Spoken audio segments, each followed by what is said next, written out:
କାହାଣୀ ହେଉଛି ମହାଭାରତର। ମହାଭାରତ ଯୁଦ୍ଧ ଶେଷ ହୋଇଥିଲା, କିନ୍ତୁ ପ୍ରକୃତ ବିନାଶ ତାପରେ ଆରମ୍ଭ ହୋଇଥିଲା। ଏହି ବିଶ୍ୱ ଯୁଦ୍ଧ 18 ଦିନ ପର୍ଯ୍ୟନ୍ତ ଚାଲିଥିଲା। ଶେଷରେ କୌରବମାନଙ୍କର ବିନାଶ ଏବଂ ପାଣ୍ଡବମାନଙ୍କ ବିଜୟ ହୋଇଥିଲା।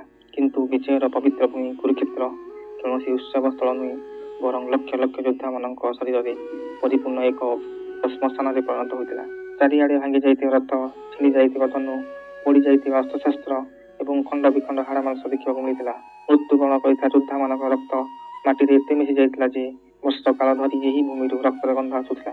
ଯେତେବେଳେ ଯୁଦ୍ଧ ଶେଷ ହେଲା, ଅନେକ ମୁନି ଋଷି କୁରୁକ୍ଷେତ୍ରରେ ପହଞ୍ଚିଲେ। ସେମାନେ ଦେଖିଲେ ଯେ କିଭଳି ଏହି ପବିତ୍ର ଭୂମି ଏବେ ରକ୍ତ ଓ ପାପରେ ଅପବିତ୍ର ହୋଇଯାଇଛି।